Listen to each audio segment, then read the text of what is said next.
Hey everyone, is there a real thing to a bridal show hangover?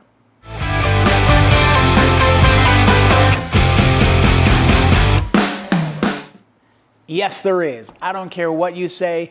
There is a lot of things that go involved with when it comes to getting ready for the bridal show itself. So I did a bridal show in Western Massachusetts yesterday, and Saturday was a setup day. So I like to go in ahead of time, a day ahead of time, and just set all my stuff up. I've got specific canvases that I like to hang, and I'm going to show you a picture in just a minute what my final booth looks like. I also took the Pocket 3, which is what I'm recording on now. For this, I bought the Pocket 3 based off of Elmer and TNK Photo, which I put a link down below to his YouTube channel. It is very convenient. I set it up in the corner and I put it over there behind me, and I put it there and I just put it on a time lapse. And because I'm inexperienced with that, I just set it for 1 hour at 3-second intervals, and that was it. And it gave me a 30-second clip of condensed time lapse, and it's seen me zipping around and stuff like that. So going back to the bridal show hangover, yes, there is a realness to that. There is an anxiety and or an energy, depending on how you're going to look at it. I look at it as energy.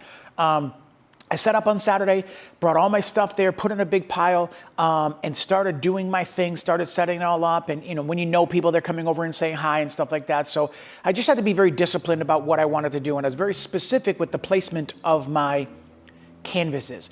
So as you see in the picture, I'll zoom in on them. I had all my canvases. I tried my best to kind of put my vape and gel photos on this side and one on this side, and then a sunset picture, and then a champagne picture. So I tried to do a little bit more of a symmetrical thing. Why put all your champagne shots on this side and then all your vape and your colored gels on this side, and then try and put all your sunsets down the bottom? So you want couples, as they're walking up, to look at your display and see aesthetics that are pleasing with either and or creativity or style or mood or vibe or off-camera flash or light and airy or whatever it is. You want them to see that. So you'll see that I put 2 big retractable banners up on the other sides over here, and I condensed all of my stuff to the middle. Just before that, you'll see me standing in front of my table, which is about a bar height, kind of thing like that. I got all my books out inside of there, put a couple of mints. I got my Star Wars helmet that's right there, which is like the #1 thing that everybody notices. I had my my gauntlet for my Iron Man. I had that there. One of the vendors ended up playing around with that more than anybody else. But the day comes, so after you're done setting it all up, the energy is there, the anxiousness is there, and you go home and you go to sleep, and then you get up the next morning and have a quick breakfast, and then you get there. And I got there about 2 hours early because I wasn't dressed in my suit or clothes or anything like that. I was just kind of like wore pants and a t-shirt kind of thing, because I did more walking around and introduced myself to a lot of the newer people. And I also took the time to go around and say hi to all of the people that I do know and are in the building, that are friends of mine and colleagues of mine and people that I work with on a constant basis. So I went around and took selfies with people, passing out my cards and things like that, just almost like treating it like a networking thing. And I feel like that's like the #1 rule, or it should be, when you're going to bridal shows, is introducing yourself. You don't want to be that guy that's over there and nobody talks to you because you don't talk to anybody else. And I feel like that is something that is a very sad situation. If you're going to be a business person and in a networking environment like this, get out and say something. If you're an introvert, you still got to get out and say something. So that's just my opinion on that. So the wedding morning shows up. It started at 11 o'clock. I got there about 8 o'clock. Coffee was there and a couple of things around. My friend was there, Bill, and we were just kind of walking around and doing our thing, saying hi to people and checking out other booths and seeing the new people. 10:30 rolled around and I got my clothes on and changed into my shirt, got my vest, and got ready to go. There is a piece that comes on for me. There's a nervous anxiousness, I call it, nervously excited, which are 2 opposites that are blended together because of the day. So the door opens up, and before the door opened up, I went around with my Pocket 3 and did a little bit of video clips. I set my Hover 10, Hover 1X up into the air above, and then I floated around and stuff like that, and then brought it back down again. So It's one thing to be a creator. It's another thing to be a business owner. And I feel like you have to have a solid piece of both. You can't just be a good business owner without having any kind of social media content. You gotta have content. You gotta have content. So you gotta walk around and take the pictures, do the clips, and so on and so forth. So the doors open up, and when they come walking in, you can only go straight, which is down my row, or to the right as you're walking in the door as a wedding couple. So it is a 50-50. A lot of people don't see, a lot of people come forward, they'll see like people are going forward, they're gonna go off to the other side. So I always make it a point to make sure, and I'm watching, and these people are walking up, I'm the second booth in, I'm actually the third booth in because the first one's a double, and I've got a 10 by 20 space. As they're looking, you can see that these people just have no idea look upon their face. It's like that deer in the headlight looking like, okay, I see this. Oh, a photographer, I need a photographer. And then I say, hey, how are you? Welcome to the show. Do you happen to be looking for a wedding photographer? And their answer is 99% of the time, like, I think. So I look at them and say, well, are you getting married? Yes. Do you have a date yet? Yes. Okay. Do you want your pictures taken on your wedding day? Yes. Then you need a wedding photographer. So we laugh and joke, and what I want to do, there's a lot of nervousness upon people as they're walking through.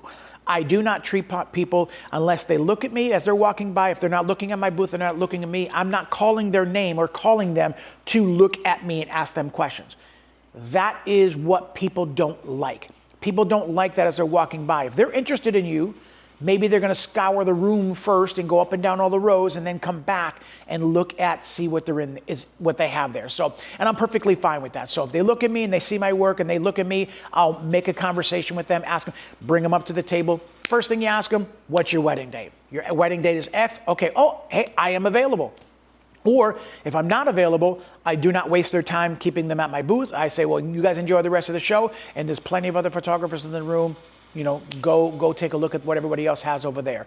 And it's not to discourage them. It's just more of I don't ask who you got your photographer. I don't ask them any questions about anything else because it's not my concern and it's not my place. So there is an energy as people are walking in and you're talking to them, and my friend Dale's on the other side taking pictures of people at my booth, and I'm taking pictures of people at his booth for his social media, my social media. And we're just standing there, we're just having conversations, and another person walks up and I give them my brochure, give them my giving everything that I need to do. I check their wedding date, and then I'll talk to two brides at the same time. So it helps me a little bit more efficient instead of doing my whole spiel to one and doing a whole nother spiel to another. It's like, I'll talk to you both at the same time. Do you have any questions? Do you have any questions? And a lot of times they'll say, oh my God, I was going to just ask that same question. So there is a off of each other mentality that you can piggyback off of when it comes to that. So they go off, they go and do the rest of the show and stuff like that. And then when they come back by, and you can tell that it's towards the end of the day, I always ask them what their name is. Hi, my name is Ron. I'm from Lemelin Photography. If you're looking for a wedding photographer, what's your name? And if they say something like Katrina, I always ask with a K or a C, or something like that. And they're like, wow, nobody's ever asked me that. It's with a K. I met with somebody the other day whose name was Carl, and it was with a K, which is very odd. But it was something that he remembered. I'm the only person that asked him how to spell his name. And it's not important at all. It was just one more step for me to say something to them, to have a conversation back and forth with them. That's what this is all about. It's all about the connections. It's all about they came there for a reason. You're the reason why they're there, or one of the reasons why they're there. So they just want to make sure that what you're doing is what can work for them. Do they like your work? Do they like your style? More importantly, do they like your personality? Do they like your demeanor? Are you too haughty? Are you too introvert? Are you too... So they're also looking for not just pricing and or style and quality of work. They're looking for your interaction with them. They're looking to see how you respond, how you talk, how you relay, and how you converse. If you're only talking like this and you're saying, hi, my name is this, but at the same time, you're not shouting at the top of your lungs trying to get your point across either. Best advice I can give anybody doing that is listen more, talk less. Ron, you're in sales. How do you talk less? Sometimes the best sales are letting other people talk more than you. Then when you get to that point of they're saying what they needed to say, oh, so I have this and I have this and I have this. You just answered their question and it just made you a little bit more relevant to them without being too overbearing with personality and or talking too much and or talking way too soft. They want to know you've got 20 seconds to make an impression. You've got under a minute. Let's do that. You've got under a minute to not only sell yourself, sell your personality, sell your product, you got to sell yourself. And what they want to do is, am I too overbearing for them? Am I too soft-spoken for them? Do I feel like I can take control of the day and get the job done? Or do I feel like they're going to be a little bit too standoffish? They're looking at all of this stuff. And I'm doing the same thing. I'm judging them. I'm seeing what kind of personality they got. If they're laughing and joking and they're very kind of like high energy, it's like, oh, you know what? And I will vibe off of that and I'll do that. And all of a sudden we're having this conversation. We're excited. And that's what they're going to remember when they go home. They're going to say, wow, he was either X or X. So the choice is yours, how you respond to that. So the hangover, wow. It's a good solid hours of, we had a fashion show going on. I only had literally 10 minutes of a slow enough point for me to even go get a bite to eat at the concession stand and come back. Only 10 minutes in 6 hours worth of show. The fashion show was happening on the other side of the wall. Usually a lot of people gravitate to that, which they did, but there was still some people back here on this side still mingling and walking around and things like that. So I still had a good solid 2 or 3 conversations with some other people that didn't go to the bridal fashion show.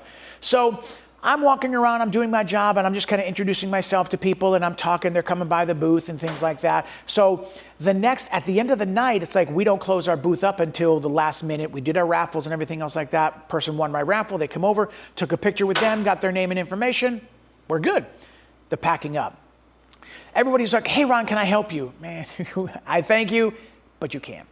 There is a method to my madness, almost like a Jenga puzzle style of things have to be put up a certain way in order into a way, and they have to come down a certain way also. Because I've got 9, 12, I've got 18 canvases, I've got 25 canvases that I have to take and put back into each individual box. That's not a problem. It's putting them back without scratching them, scratching the face, taking them down off of the Velcro. So there's a little bit of a process of that. So there's a little bit of a mind like process when that. Then you take my black boards down, and because my cart is right there, the last thing to come down is my black boards. But the first thing to go on the cart is my black boards. So everything has to be out on the ground and spread out and things like that. And this is where the hangover part I'm talking about is all of this stuff. There's a method to the madness. So I've got a carriage cart that I put all of my canvases in, stack them up, put a couple on top, wrap some bungee cords around that. It's got a long handle. And then I will take my cart, put my boards on the bottom, 1, 2 on the bottom. Then I take my other table apart. They all lay flat down on top of that. Put my duffel bag, put my other thing, bungee cord, all of that stuff together. And then I'm walking out the door, pushing one cart, pulling the other cart. Got to leave in the foyer. I got to go a block and a half to go get my car, bring my car over to the side of the road, put the hazards on, walk outside, roll one cart out, because the cart that has all of the black boards on it is the one that has to go in the car first. So that has to go on the car first because that's all on the bottom. And then I'll take all my canvases and Jenga piece it all back inside of there and put that all back inside of there, close the hatch, go home, grab the stuff that I need, laptop and the cameras and stuff like that I use during the day, grab the Pocket 3, do everything I need to do. I'm in the house. Actually, the next thing I do is when I get home, it's like a wedding, it's backup time, but now I text every person that came to my booth and took the time to talk to me on the phone, and I had an availability for them. I text every person at the end of the night by 8:30-ish. All of my texts went out. Every person that filled up for my questionnaire, I got their name, their phone number, their wedding date, and their email address and their phone number. So I take I got Popple for my digital card. I got a scanner on there. I scan I print it up. I scan their information. It goes right into my phone. Save it as a contact, and then I copy and paste one generic text to each person. This is Ron Lemelin Photography. Thank you for coming by the booth today. I really appreciate your time. Looking forward to hearing from you soon. Send. All 27 people that filled out my form last night, every one of those people at the end of the night got a text from me thanking them for coming by the booth. That's the extra mile. Next morning, that same night, I'm all done. I'm getting ready to do all of my paperwork now. So now every one of those papers that I had all their information, what I did not get was their venue and the state that their wedding was in. So I send a questionnaire. Now that I've got their paperwork, I send a questionnaire. They're already in my 17 hats, so they're already in there. I just got to do questionnaire, short, click that, please fill this out. And now it has more information about the day in order for me to accurately quote that, because Massachusetts does not get the same pricing as Connecticut. Connecticut doesn't get the same as Vermont, New Hampshire, Rhode Island, so on and so forth. So I have to customize a package for each one, so I don't have a general package I send out. A little bit more time consuming, but it's better for me to do it that way there. So every person that came to my booth not only got a text from me, they also got an email thanking them for coming from my booth in case one of them was like a home phone and not a cell phone. They get an email from me, please fill out this questionnaire and then I can send you back package pricing. Every person got with that. I went to bed. I get up the next morning, stretch my legs, do everything I wanted to do, grab some breakfast, sit down. 9 of those questionnaires came back to me right away in the morning. 9 of those packages with my package options went out to them by this morning by 10 o'clock. So by the next morning. So that to me is being efficient and being relevant and being in front. It's not in person, but it's being upfront. It's the whole philosophy. The early bird catches the worm. There is so much truth in that. I've heard so many people say, I reached out to a guy for a quote and it took him 3 weeks just to get back to me. You have to understand, this is wedding season, so everybody's busy, and I get that. So me, for the bridal show, I wanted to make sure that they got a text from me by the end of the night, they got a questionnaire from me by the next morning, filled those back out to me, and by the time I got up this morning, got in my car, now I got to come back to the studio and unload all of my stuff. In the elevator, up to the second floor, put it in the lobby, go back downstairs, go out the elevator, get the other cart, go back into the elevator, up to the second floor, back out into the lobby, and then pull them all down the thing. Now I got to put all my canvases that I took off my wall back onto my wall. So that's what you do the next day. So there is not like an official hangover, but there is a part of an exhaustion that comes in because I lose my voice. It's a one-day show, but I lose my voice by the end of the night. When I get home, my wife is trying to ask me how things are, and it's very raspy, and I'm very tired and things like that, but that's the part of, because it's constant standing on your feet and talking. And sometimes it's a loud place. You got to talk a little bit louder than normal, but it's part of the day. It's what you got to do. So is there such a thing as a bridal show hangover? And absolutely yes, there is. It is that next day of, oh my God, what did I do last night? Your legs are tired.